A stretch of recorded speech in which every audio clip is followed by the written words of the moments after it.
Hello बोलो।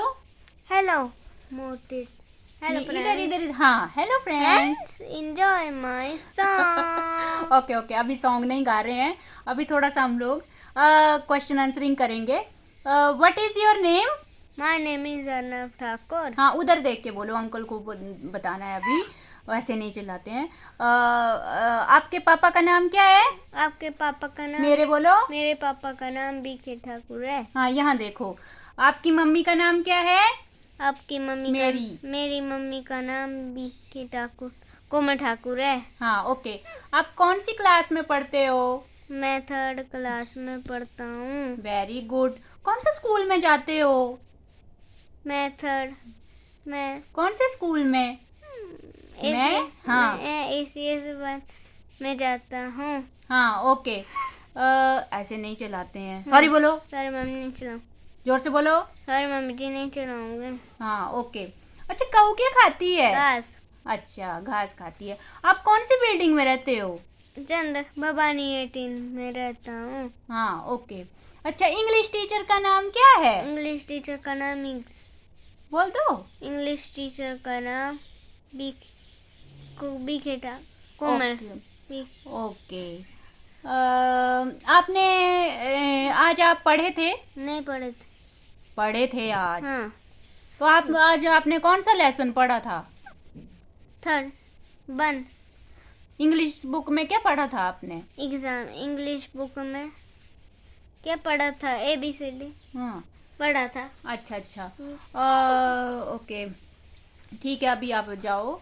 आज अच्छा अच्छा, ये बता दो, आज आपने क्या खाया था सुबह? आज उधर बोलो। पराठा। बोलो। आज पराठा खाया था। हाँ, वेरी गुड। ओके, अभी अच्छा, अभी चले जाओ, आप पापा के साथ जाओ। पापा के साथ जाओ। Hello guys. अभी आप अर्नव का क्वेश्चन आंसरिंग सुन रहे थे। तो आप में से किसी ने मुझे कमेंट करके बोला था कि मैम आप उसका क्वेश्चन आंसरिंग का वीडियो डालो। एक्चुअली ये मुझे डालना ही था, क्योंकि मुझे लग रहा है कि अभी आप में से कुछ लोगों को लग रहा है कि अर्नव का ऑटिज़म मॉडरेट नहीं है, वो माइल्ड ऑटिज़म में है, और कुछ तो बोल रहे हैं कि वो नॉर्मल भी है। तो आप इस क्वेश्चन आंसरिंग को थोड़ा ध्यान से सुनिएगा। वो कैसे आंसर कर रहा है, अभी आपने उसको देखा होगा कि वो कितना कंफ्यूज हो रहा है जब वो क्वेश्चन आंसरिंग करता है। तो जैसे ही मैंने इसको वो क्वेश्चन पूछे, जैसे कि आपका नाम क्या है, आप कौन से स्कूल में पढ़ते हो, आप कौन सी क्लास में पढ़ते हो, या कऊ क्या खाती है, उन चीज़ों के आंसर उसने सही दिए। बट जैसे ही मैंने उसको पूछा कि आपकी इंग्लिश टीचर का नाम क्या है, तो आप देख रहे थे कि वो बोल रहा था, कभी वो बीके ठाकुर बोल रहा था, कभी कोमल ठाकुर बोल रहा था। एक्चुअली मेरा नाम कोमल है और मेरे हस्बैंड का नाम बीके ठाकुर है। तो मतलब उसके रिलेटेड उसके दिमाग में कुछ नहीं है, मैंने बताया ही नहीं है कि इंग्लिश टीचर का नाम क्या है। तो वो मतलब प्रिडिक्ट नहीं कर पा रहा है कि इंग्लिश टीचर का नाम अगर मुझे नहीं पता है तो मुझे बीके ठाकुर और कोमल ठाकुर भी नहीं बोलना चाहिए, क्योंकि वो तो इंग्लिश टीचर का नाम नहीं है। लेकिन अभी थोड़ा सा इतना सेंस आ गया है उसमें कि वो कंफ्यूज ज़रूर हो रहा है दिमाग में कि नहीं, ये दोनों नाम तो इन दोनों के हैं, तो उसका नाम कुछ और होना चाहिए। तो थोड़ा सा ये है। तो कन्वर्सेशन से आपको आइडिया लग गया होगा कि वो अभी तक स्पीच में जो उसका अंडरस्टैंडिंग लेवल है वो बहुत कम है गाइस, अभी बहुत कम है। हम लोग बहुत स्ट्रगल कर रहे हैं, और आप जो भी वीडियोस में उसके डाल रही हूँ, आप उस चीज़ को समझिए। उस चीज़ के पीछे मैंने बहुत मेहनत की है।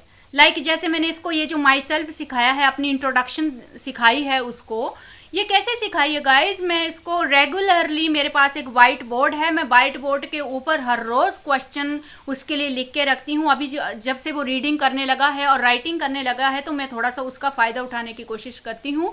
वो डेली उन क्वेश्चन के आंसर बोर्ड पे लिखता है, मुझे बताता है। तो ऐसे ऐसे करके मैं उसको चीज़ें सिखा रही हूँ, और वो चीज़ें फिर उसके दिमाग से नहीं जाती हैं, वो परमानेंटली उन चीज़ों को फिर बाद में ईजिली आंसर करता है। तो बहुत मेहनत लग रही है गाइज इस चीज़ में, तब जाके मुझे ये अच्छे रिजल्ट देखने को मिलते हैं। लेकिन सिर्फ उन्हीं चीज़ों में, जो मैं बताऊंगी वही उसको आएगा, जो मैं नहीं बताऊंगी वो उसको नहीं कर पाएगा। मतलब अपना जो कॉमन सेंस है, अपना जो ऑब्जर्वेशन है उसका, वो बहुत वीक है। थोड़ा सा इजी यहाँ पे मुझे ये हो गया है कि अभी वो थोड़ा सा लर्निंग करने के लिए रेडी रहता है। अगर मैं कुछ सिखा रही हूँ उसको नया, तो वो उसको सीखने के लिए अभी रेडी हो गया है। दूसरी चीज़, आप में से कुछ लोग जो हैं वो पैनिक कर रहे हैं। ऐसे लग रहा है कि मतलब कुछ को लग रहा है कि अर्नब अभी से इतना कुछ करता है, लाइक प्लस माइनस कर रहा है, रीडिंग कर रहा है, हमारे बच्चे नहीं कर रहे हैं। फर्स्ट ऑफ ऑल तो गाइज ये ध्यान दीजिए कि अगर आपका बच्चा 3-4 साल का है और उसको आप अर्नब के साथ कंपेयर कर रहे हो, अर्नब अभी 9 ईयर्स का हो चुका है, तो ये गलत है।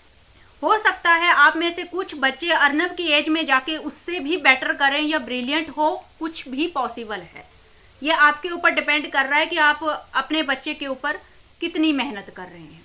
तो इस चीज़ को लेकर आप पैनिक मत कीजिए। मैं जो जो एक्टिविटीज़ आपको बताती हूँ वो आपको स्टार्टिंग स्टेज में कैसे कैरी करना है, चीज़ों को स्टार्टिंग कैसे करनी है ताकि बाद में आपको अच्छे रिजल्ट मिलें, आप उन चीज़ों के ऊपर फोकस कीजिए और जो मैं बताती हूँ उसको रेगुलर कीजिए। ये चीज़ आपको मैंने पहले भी बोला था कि मैं डेली उसका फिक्स शेड्यूल रखती हूँ लर्निंग का, एक ही टाइम पे उसको पढ़ने के लिए बैठना है। उसकी वजह से उसको लर्निंग का हैबिट बहुत अच्छा हो गया है, तो वो उसको अभी लर्निंग में प्रॉब्लम नहीं आता है। आप उसको बिठाओ, जो आपको पढ़ाना है आ रहा है नहीं आ रहा है वो अलग बात है, लेकिन वो बैठेगा और वो सीखेगा, उस चीज़ को ट्राई करेगा, कॉन्फिडेंस भी उसका बढ़ रहा है। तो मैं आप लोगों से जैसे कई उसका मैंने जो एक्टिविटीज़ का वीडियो डाला था तो कुछ लोग मुझसे पूछ रहे थे कि मैम मेरा बेटा तो अभी देखता ही नहीं है, वो तो कुछ समझता ही नहीं है। गाइज अर्नब भी उस एज में 3-4 इयर्स की एज में ऐसा ही था, वो कोई रिस्पॉन्स नहीं देता था, ऐसा ही था, वो ना कुछ समझता था ना कुछ देखता था। तब सोचो मैंने ये चीज़ें उसको कैसे इंट्रोड्यूस करवाई हैं। तो उस लेवल पे मैं क्या करती थी कि फर्स्ट ऑफ ऑल मुझे कुछ भी एक्टिविटी करना है उसका हैंड पकड़ के मैं उसको करवाती रहती थी। फिर कहीं 15-20 दिन के बाद मुझे उसका थोड़ा सा रिस्पांस देखने को मिलता था, वो मुझे कॉपी करना स्टार्ट करता था। फिर 1-2 महीने के बाद वो उस एक्टिविटीज़ को, जो भी एक्टिविटी मैं करवा रही हूँ उसको करने के लिए वो रेडी हो जाता था। रही क्वेश्चन आंसरिंग के बारे में आपको मैं एक टिप सिखाना चाहूँगी, जो भी मैं फॉलो कर रही हूँ, कैसे कर रही हूँ मैं। गाइस एक कमेंट में मुझे किसी ने पूछा था कि जब भी हम लोग क्वेश्चन करते हैं तो वो क्वेश्चन को रिपीट करता है लेकिन उसका आंसर नहीं करता है। तो गाइस इसके पीछे लॉजिक ये है कि बच्चे को एक्चुअली पता ही नहीं होता है कि क्वेश्चन आंसरिंग क्या चीज़ है, इसलिए जब आप क्वेश्चन बोलते हो वो क्वेश्चन रिपीट करता है। तो इसके लिए आप क्या करो, पहले बच्चे से क्वेश्चन पूछो, जैसे कि सिंपल सा मैं क्वेश्चन लेती हूँ, बेटा आपका नाम क्या है, वो भी बोलेगा आपका नाम क्या है। फिर आप बोलो मेरा नाम अर्नब ठाकुर है, वो भी बोलेगा मेरा नाम अर्नब ठाकुर है। ऐसा करते करते जब आप 1-2 दिन करोगे तो आप देखोगे कि जब भी आप बोलोगे आपका नाम क्या है, वो रिपीट करेगा आपका नाम क्या है। फिर जब आप थोड़ा सा पॉज दोगे तो वो आपको अपने आप रिमाइंड करवाएगा कि इसके आगे ये वाली लाइन है। और जब थोड़ा सा अगर वो नहीं आ रहा है तो थोड़ा सा प्रॉम्प्ट करेंगे मेरा, फिर वो थोड़ा सा याद करेगा, फिर वो बोलेगा। नेक्स्ट टाइम आप प्रॉम्प्ट भी नहीं दोगे उसको और सीधे डायरेक्टली वो समझ जाएगा कि ये जो दूसरी वाली लाइन है ये आंसर है। फर्स्ट टाइम आपको टाइम लगेगा, हो सकता है आपको 1 महीना लग जाए इस चीज़ के लिए, वो बच्चे पे डिपेंड करता है, मतलब समझ कितना है। लेकिन कैसा भी समझ हो, मेरे बच्चे से तो बेटर ही होगा। मुझे बहुत टाइम लगता था इन चीज़ों को, लेकिन मैं कंटिन्यूसली इन चीज़ों को करती थी। मैं आपको बोला भी है मैंने कि मैं ब्लैक बोर्ड यूज़ करती हूँ, मेरे पास वाइट बोर्ड है, तो मैं डेली उसके लिए कुछ ना कुछ क्वेश्चन आंसरिंग वहाँ पे लिख के रखती हूँ ताकि उसका एक इंटरेस्ट भी बना रहे और वो अच्छे से सीखे। तो इस तरह से आप क्वेश्चन आंसरिंग शुरू करो। सेकेंड टाइम कुछ नया क्वेश्चन सिखाओगे आप, वो पहले ही समझ जाएगा कि इसका कुछ ना कुछ आंसर होगा, मुझे रिपीट नहीं करना है। धीरे धीरे वो जो रिपीट करता है वो चीज़ ख़त्म हो जाएगी और वो समझने लगेगा कि ये इस लाइन का मुझे कुछ ना कुछ आंसर करना है। जैसे अभी आपने अर्नब को देखा, वो अब समझता है। क्वेश्चनिंग का आपको एक अलग टोन रखना है, ऐसे नहीं बोलना है आपका नाम क्या है, ऐसे नहीं, आपका नाम क्या है, मेरा नाम अर्नब ठाकुर है, आप क्या कर रहे हो, मैं खेल रहा हूँ। तो थोड़ा सा टोन जो है वो थोड़ा सा वो भी आपको डिफरेंस रखना है उसमें, ताकि वो उसको इजी हो जाए थोड़ा सा। तो ये कुछ टिप्स हैं गाइड, और आप ये प्लीज़ आप उसको कंपैरिजन मत करो। ये सोच के आपको इसलिए मैं वीडियो नहीं बना रही हूँ कि आप लोग स्ट्रेस में जाओ कि अर्नब ऐसा कर रहा है, मेरा बच्चा कर पाएगा या नहीं कर पाएगा, कुछ मत सोचो गाइज। ये सब कुछ स्टार्टिंग के लिए है, आपके लिए।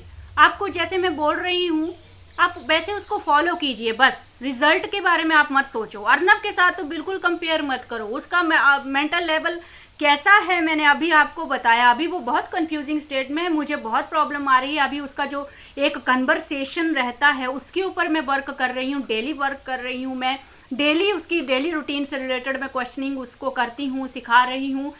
अच्छी बात ये है कि अभी वो समझ रहा है और जल्दी जल्दी थोड़ा क्वेश्चन आंसरिंग को गेट कर रहा है, तो वो मुझे थोड़ा सा हेल्प हो जाता है। और अभी वो रीडिंग राइटिंग करता है, मुझे तो उससे भी हेल्प मिलता है। वो बुक्स पढ़ता है, स्कूल का सिलेबस है, वहाँ से उसको हेल्प मिल रहा है। तो जिनके बच्चे 4 to 5 ईयर्स के हैं उनको स्ट्रेस नहीं लेना है। बेसिक एक्टिविटीज़ जो हैं, और जो स्पीच का आपको बताया था कि बेसिक कहाँ से स्टार्ट करते हैं, पिक्चर बुक से स्टार्ट करते हैं, पिक्चर पॉइंटिंग से स्टार्ट करते हैं। ईजी से ईजी लेवल आपको सोचना है बच्चे का फर्स्ट टाइम। और ऐसा नहीं है कि आज सुबह करवाया, कल रात को करवाया, या आज करवाया 2 दिन के बाद नहीं करवाया। नहीं, रेगुलर रखना है, एक ही टाइम पे करवाना है। आज दोपहर को करवाया तो कल भी दोपहर को करवाना है। और फुल फर्स्ट 1 मंथ तक तो एटलीस्ट आप कंटिन्यूसली उस एक्टिविटी को कीजिए अगर आपको रिजल्ट चाहिए। फर्स्ट टाइम लर्निंग को गेट करने के लिए बच्चे को उस लर्निंग का मीनिंग समझाने के लिए टाइम लगता है गाइस, थोड़ा पेशेंस रखिए। और क्या प्रॉब्लम है, नॉर्मली करना है आपको, नॉर्मली हर रोज बस वो रिपीट करनी है एक्टिविटीज, कोई प्रॉब्लम नहीं होगा। शांति से करना है, धीरे धीरे बच्चे का इंटरेस्ट अपने आप उसमें आता है। और ये चीज़ मैंने अपने केस में एक्सपीरियंस की है और मुझे पूरा भरोसा है कि आपको भी अच्छे रिजल्ट मिलेंगे। So thank you for today.